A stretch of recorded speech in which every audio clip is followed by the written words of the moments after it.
I want to talk to you about NearPod. NearPod helps educators make any lesson interactive if you're either in the classroom or virtual.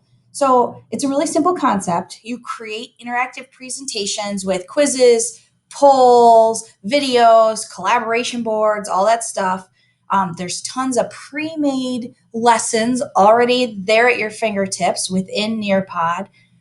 You can move the kids along and they can't go ahead in your presentation, and then you can throw things on their screens. It's really cool. You can also use the add-on in Google Slides if you're more comfortable with Google Slides and just build your NearPod presentation through that. So with all of that, let's get started. To get to NearPod, starting out, you're going to go to nearpod.com. When you get there, the website looks like this. In the top right corner, you'll see the login button. Click there, and you'll be taken to the login page. At our district, Homer Central, you're going to log in with your Google account. Everyone within this district already has an account. Go ahead and choose your account you're logging in with. From there, you'll be taken to the main page. You'll see this is my library over here, and I already have a lot of stuff in my library. I can search for lessons within my library. So once you get a ton of stuff going and maybe you don't have it organized by folders, you'll see I have a folder here. If you don't have it organized, you can search within your library, which is really cool. You can create right from here. You can add a new folder. You can go up here to create and do lessons there. Different buttons, same thing. You can do a quick launch that launches you into a quick meeting that you can share with kids and just jump right in. Let's say you don't have anything made and you just want to do a poll or a questionnaire, you can do quick launch. Up here in the top right, you have your account settings. And over here on the left is your resources. And I'll talk about all of these things. But to start, let's start with the easiest thing. Let's look at the NearPod library and what's already available to us. So I'm going to click on Explore the NearPod library. Now you can see I'm brought to this new page, and there's all these awesome things. You can search by the type, like a video. You can search by activities. Here you go. You could search by lessons, by publisher, and by premium collections. All right. So there's different collections like life skills and tech and computer science. I'm just going to go into featured for now. On the left, I can search for, you can make the search even more detailed by searching for subjects, searching for grades, looking at state standards. All of these things are pre-made and they're already there for you to use. The other awesome thing is that if you find a lesson that's like almost perfect, you just want to change it a little, when you add that lesson to your library, you have editing access. So if you find a lesson that's nearly perfect, add it to your library, then you can make it perfect. You can customize it to your needs. So let's start by pretending I'm a social studies teacher and I'm teaching global studies. So I'm going to hit high school. Now, in global studies, they do a lot of stuff on Mesopotamia. So I'm going to look here and I found a lesson, Early Mesopotamia. I can read what it's about, check it out. Now, I don't know if it's perfect or not. So I'm going to hit preview lesson. When I do that, it's going to open the lesson in the same window, and I can hit preview. And as I preview it, it shows me what each slide looks like. I can see there are 33 slides in this presentation. I can get the info on the slides, who it was created by. I can keep going. I'm looking through it. I'm like, okay, it seems okay so far. Oh, here's a poll. It's a questionnaire for the kids, right? How much do you already know? Okay. Now, let's decide, you know what? I do like this and I want to use it. So what I'm going to do is I'm going to click on this right here, add to my lessons. Now, look what happens. It's green. It's in my lessons, right? So I can click on show in my lesson. It's going to take me to what it looks like now for me. Now you'll see here, this little edit showed up. So now I can edit this lesson to make it perfect for me. I can share the preview with another teacher that, hey, check this out. I can use live participation. What that means is if students are sitting in front of me, either on the computer or in person or both, you can use this for hybrid. You can run the lesson, and you can run it on your Chromebook, see what the kids are answering in live time as they go through it. Or you can do student paced. And that's when you assign it for homework or like a flipped classroom type of thing. All right? So again, I can hit preview, I can hit edit. Here I am. Now I'm going to click on my NearPod, go back to my main page, my library. Oh, look, here it is. And again, if I want to edit it, it's right here. If I want to preview it, it's right here. If I want to send it out for live or student pace, all of those things are right there. So that's how you find a lesson that's pre-made and bring it into your NearPod library. So I found the lesson I liked, and I'm going to use that for something else. But let's say I want to create my own lesson. You can create right within NearPod. There are two ways to create. One is to click on this button here. The other is to create by clicking on this button here. You'll see they're the same exact things, all right? So I'm going to start by creating a lesson right in NearPod. So I'm going to click on lessons. When I do that, it's going to take me to the create lesson page.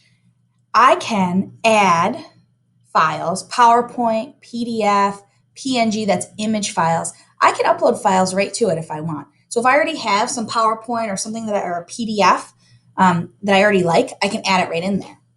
Or I can click here to add content and activities.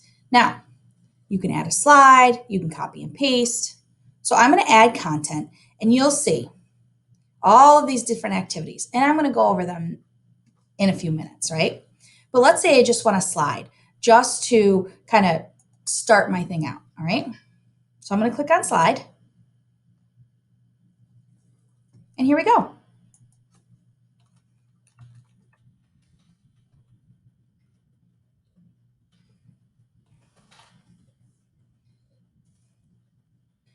Now, when I go to click here on the plus, I can add an image, I can add GIFs, I can add text, whatever I want, right? So let's say I want to add a GIF.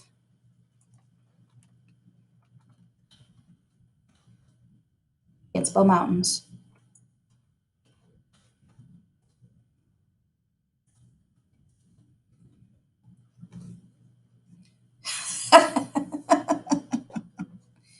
Apparently, this is just the first GIF I found. I put it in here. I think that's Terry Crews. I love it. I'm leaving it.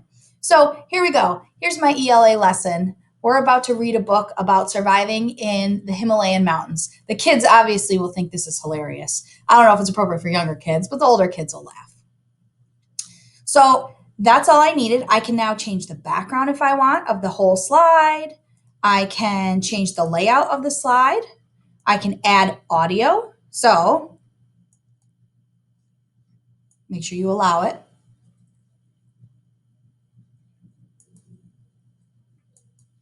Today we will be reading about the Himalayas. There we go. Hit save. Now I have audio for the slide, so I can click right on it.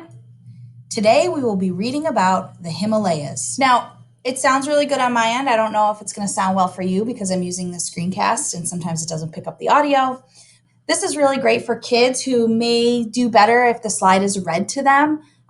It's great for special needs or just accessibility options. If something's a little over their head, you can read it to them, explain it in more detail. It's really awesome. So when I'm done, I'm going to hit save and exit. Now it's going to take me back to the page where, here it is, saving my slide. So when I'm done with that, I can just click NearPod to get back to where I was. If I want to save it, I'm going to click save and exit. I can preview it. It's all down here in the bottom right. Let's say I just forget and I just hit NearPod. It will still save. It lives in NearPod. I'll even show you. If I click on NearPod, it's going to take me back to my library. You'll see here I have untitled lesson. And now the only option it really gives me besides editing is to save the changes. So if I hit save changes, that'll save the lesson as is. I've got to name it, right? I can put grades in there. I can do the subject, but you don't have to. And just hit save and exit. So now there it is, right? And I can go back and still edit it at any time. Just be aware that when you have it out in live or student participation, you can't edit it at that time. It has to be just in your library and not being sent to students. Now, finally, the last way to create to use NearPod is in the Google Slides add-on. So what you can do is you can go right here to create and hit Google Slides. And what it'll do is it's going to bring up the accounts that you have on your computer. You're going to choose the account that you want to use. And it's going to take you from NearPod to Google Slides. So it gives you these step-by-step instructions. Open and install the NearPod add-on, add NearPod features, and then save and go to NearPod. So that's great. And you can, once you start going with this, it's just like using Google Slides, except there'll be a bar on the right. Let me show you what it looks like from Google Slides. Here I am in one of my Google slideshows that I use for examples. Up here in the toolbar, you'll see add-ons. Under add-ons, you probably will have NearPod. If you don't, just click on Get Add-ons and search for NearPod. What I'm going to do is from there, add-ons, NearPod, open NearPod. This add-on needs permission. Continue. Yep, I'm going to give it permission.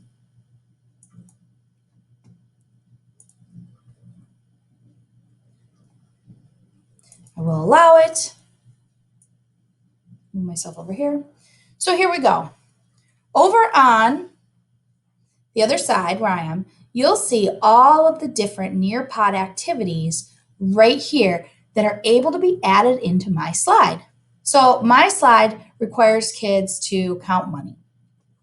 When they're in NearPod, they won't have the access to drag and drop like this. So I can just drag and drop things. And then what I can do is I can save it and say, now is this correct? So I can add audio right to my slide.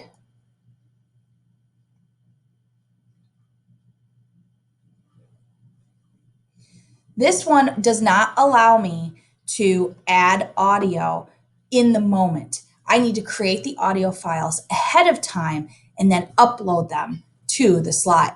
So creating a NearPod, if you want to add audios to your slide, that's a lot better and a lot easier. If you want to create audio for each slide in Google Slides, you have to create the audio first using like your audio recorder on your computer, and then in Drive, make sure the sharing settings are anyone with the link can view, and then you can upload it.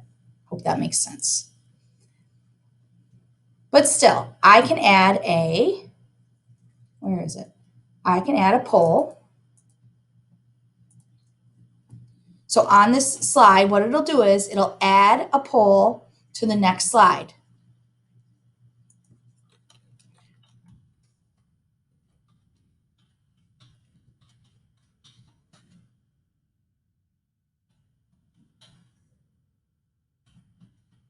I can add a timer, I can add images, I can allow students to have multiple answers, all of that stuff. I'm going to hit save.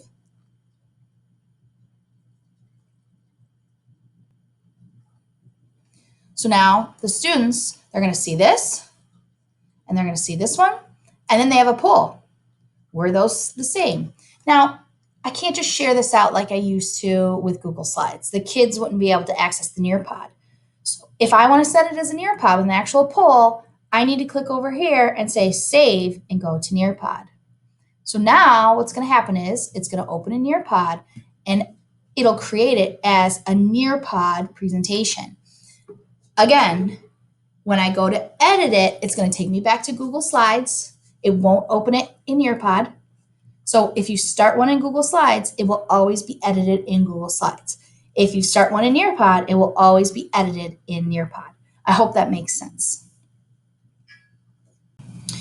So now that I've shown you a quick and easy way to get into NearPod and how to start creating or start editing your slides, let's talk about the different content and activities that you can use from NearPod. This is all of the content and all of the activities. So for content, I'm going to go through each one and show you exactly what there is. Oops, sorry. All right, in content, things you can add to your activities that you already have or that you're creating at a time. First of all, you can use Draw It. Draw It is really great if you have touchscreen Chromebooks, tablets, anything with a touch screen or anything where the kids can use their mouse to draw something. You can import a file and students can draw, highlight, insert pictures, insert text all on top of each other. So this is really great for like maps or math or something where kids need to draw what they're thinking. You can also use it with annotations. You can import a PDF and kids can write on it. I put some ideas over here, like circle in unfamiliar words with text, find and highlight literary elements, coordinate planes and graphing, labeling diagrams, circling choices, that sort of thing. The next is a collaboration board. So a collaboration board allows students to add their ideas and collaborate to one like board, and you can decide what it looks like. I usually go with like the cork board look, and the kids put in their ideas and it looks like there's little Post-it notes popping up. So this is really cool if you want kids to share strategy, share ideas. You can lock it down so that kids can't see who's answering what, which is great for kids who are shy and afraid to maybe speak out in class. It gives them a voice. You can also make sure that you check them before they go out. So if you have a couple knuckleheads in your class, they can't just put out things that are inappropriate. So that's a really cool way to collaborate within the class. The poll, just how it sounds. You create a question and you poll the students. When you're done, you can show the students graphs on who answered what. I like to use these for like, would you rather? It sparks discussion afterwards. You can start lessons with this, getting to see who knows what about stuff. Next is fill in the blanks. And what you do is you get to choose a background and font. You put in sentences or a paragraph and decide what words that you want to fill in. And what the kids do is then they have the list of words, a word wall kind of, and they drag the words over into the blanks. So this is really cool for reviewing like homonyms or homographs, vocabulary, reading comprehension. Finally, on this slide, we have memory test. And that's just how it sounds. You use images or text or both to create a memory test. So maybe for foreign language, you want to do different colors. So you could have a picture of red and then the rojo on the other one. And the kids, as a memory game, have to play and match the different colors and such. For little kids, you can do numbers or with dots or letters with a picture of a sound or just a letter and a letter. The next thing is time to climb. And this is something that I've been pushing for people to use because of the EdLaw 2D, and we won't be able to use a lot of those online quiz simulators. Time to climb is really fun. The kids, you put in multiple choice questions, the kids answer, and it shows their little icons climbing up a mountain. The kids love it. It's an easy way to gamify your review or instruction. Next one is open-ended questions, just how it sounds. You ask the class a question, you could add media, video, audio, whatever you want to do, and then the kids can share back. And this is just like the collaboration board where you can edit, or not edit, I'm sorry, but you can like monitor the responses to make sure they're not appropriate. You can hide student names so those shy kids still have a voice and they're able to get out there. And the kids then only see the answers that you choose to share. So maybe you only choose a couple of the kids to share their answers. Maybe you choose them all. Either one is your choice as the teacher. Again, matching pairs. You can do the different colors, images, text is the same thing. It's just not a memory game. Quiz is just how it sounds. It auto grades a quiz. It's like using Google Forms. You can create a graded quiz, use it to collect quick data, nice assessment. And Flipgrid I'm not going to talk about because we don't have a license for Flipgrid. So activities you can add. In activities, this is stuff that you could just add on your slide, right? So you can add a video. Just like Edpuzzle, you can embed questions in the video and then get the report for the answers. You can give, a video to supplement or to support what you're teaching. You can add a new slide. And remember, each slide, you can add images, you can add sound, you can add a video to a slide, you can add text. So maybe you need like a title slide in between. Web content is cool because you can click it on there and the kids will click and it takes them exactly to a website you want them to find. So if you have this website you want to share and the kids, you tell them to Google it and they just can't find it, if you're using NearPod, you directly send them the link. They have access to that website. Vocabulary, we don't have a subscription to, so you can use You get 3 videos. It's fun. They're cute little songs, and they're like R&B and rap and fun songs to dance to. They're really catchy for each subject. So you could use some of those if you wanted. You can search through them if you'd like. And NearPod 3D gives you 3D examples of different models. So you can look at the different angles of a dinosaur. You can explore inside the human body. You can do microscopic without a microscope. It's really cool. Next would be a PhET simulation. Now, if you're a science teacher and you don't know about PhET, you need to get on it because their stuff is so cool. You can, it gives you simulations all the way from elementary to high school, math, physics, chem, bio, earth science. You get to go in and you can change the different aspects of something. So for example, we used one in 8th grade where it was a box and it was air pressure. And you could make the box smaller and you could add more air to it, and it shows the air molecules and how they get quicker as it gets more compact, and it'll eventually blow the top off and everything. But it's all just a simulator where the kids can control it. It's really awesome. VR field trip is just how it sounds. You're going to be traveling all over, wherever you want to go. There's famous museums in France. There's different landforms you can search out. The graphing calculator, I haven't played with a ton, but there's a lot of positive reviews about it online. People seem to love it. BBC Worldwide, any BBC Worldwide video that has been published now is able to be imported into NearPod. So lots of cool stuff there. And Sway, we don't use Sway because that's Microsoft. Finally, you can add a slideshow. So if you have a Google slideshow or that's already made, but you don't necessarily need it in the NearPod, you don't want to make it NearPod, you can actually take the whole slideshow and embed it in one slide of NearPod. So the kids are going along doing their NearPod and you're like, oh, I have these 3 slides I really want to throw in there. You can do that. 3 slides on one. You get there, the kids click through the 3 slides or you push it through and then you go to the next. Super awesome and convenient. Audio, again, I talked about this earlier. If you use the NearPod itself to build your presentation, you can add audio right on the slide, or you can import audio. But if you do it in Google Slides, you can only import the audio.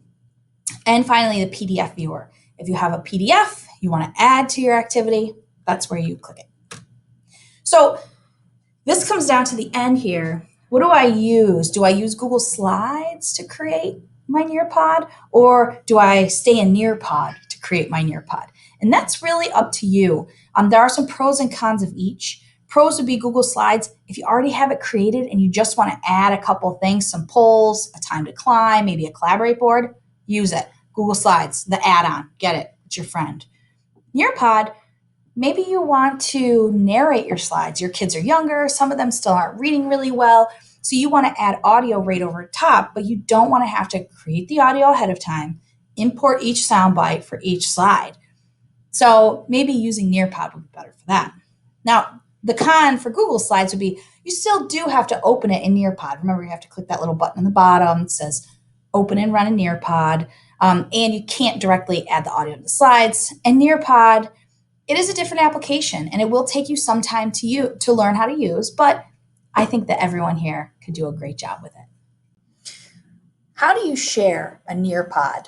So sharing NearPods are actually quite easy. You can share them right through Google Classroom if you have the NearPod extension. Everyone in the district should already have the extension installed. If you don't see it up here on your extension bar, click on the extension puzzle piece and scroll down until you see NearPod. Then click on the blue pin to make it appear. Now it's there at the top.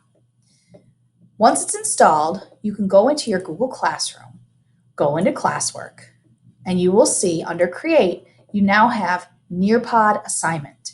If you have created your lesson in your NearPod library and you're ready to share it with students, you can click here. When you share this, a box will pop up. You'll have to do a whole lot of accepting and connecting your account, and you're going to be able to allow all that stuff, and that's fine. Eventually, you'll get here.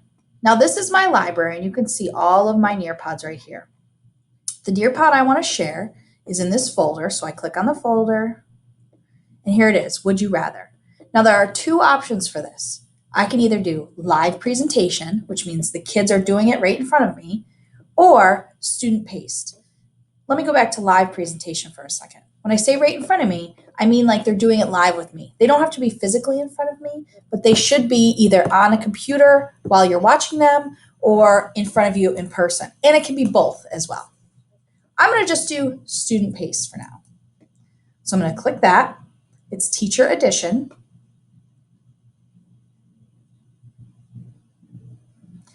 It's going to bring up the Would You Rather Teacher Edition. Now, the nice thing about this is it automatically saves it as a draft. So now I'm going to open it up, edit assignment, and I'm going to say, please try this out. I'm going to assign it. I'm just going to assign it to one student just so I can log in as him. You can put it in your grade. You can give it a due date. I'm going to put it under practice assignments, ungraded, no category. Perfect. I'm going to hit assign. And now you can see it's blue. It's ready to rock. Let's log into the student side and see what it looks like. Now I'm on the student side of Google Classroom. I can see here, Would You Rather Teacher Edition. I'm going to click on it, and then the student will click right here. It's going to open a new tab. And here we go. Now,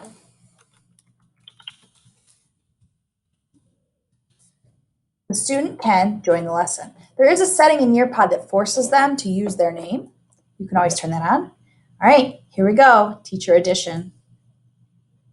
Now, these are all polls. So what's going to happen is the student is going to go through and answer the questions.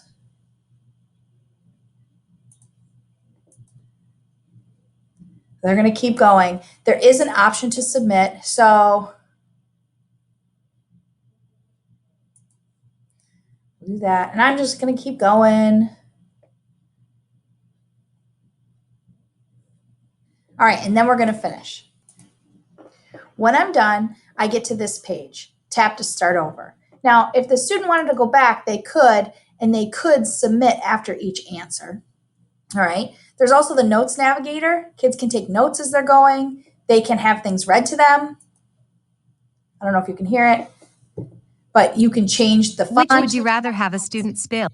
You can change the color, the text preferences, all these different things. So this is really good for accessibility for kids who might need things read to them when they're in their independent work. So I'm going to hit submit. There we go. And it's done. So now the student has done it.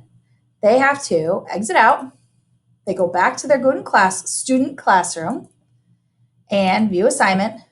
Now here's the kicker. It doesn't automatically tell me when they're finished. They have to go into mark as done.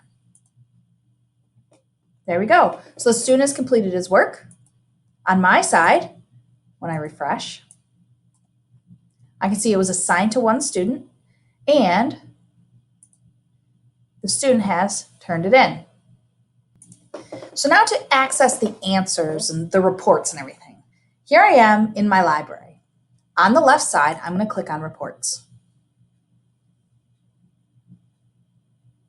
From the reports, I can see which one was done most recent. When I click on it, you'll see the different days that I had assigned the sessions. All right. From each session, you have the students who have completed it. I'm going to click on this session from July 30th, 2019. I use this to open a professional development. When I click on it, I can see the student names, who skipped answers. I can see what they participated in. If I click on poll, it shows me exactly how they answered. It gives me a nice little chart, which I could, show the students if I wanted to. It shows me how people answered. Everyone 100% said all day professional development. That's pretty funny. Which would you rather have? So it does give you a lot of great information to use. And again, you can use this for grading purposes. You can go up here into downloads and you can save it as a Google Sheet or as a PDF. So that way, if you have all your grades somehow in a Google Sheet, you can import them that way. PDF gives you a nice way to look at it. I'll show you what it looks like. This is saving the PDF. I'm going to find the folder I want to save it in.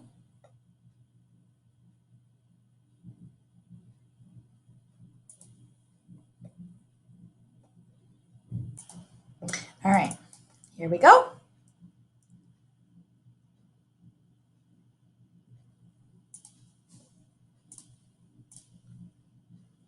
Oh, I went too far. Got it, and it's saving. Again, I can do the CSV as well. Do it in the same file. All right, did that in that file. So now those should be in those files. They'll be saving to those files. So now I'm in the PDF version. It is 6 pages long. You can see what people answered, and it gives you the reports. It gives you the charts. It can be a really helpful tool for analyzing data. So heading back to the reports again, I go right into reports here, and that's how I access it. And those just stay there, so I can always go back and get them later on. So this was a really quick overview of NearPod. If you need help, please reach out to me in the tech office. I would love to come in and help you use NearPod to create some really engaging lessons. Have a great day.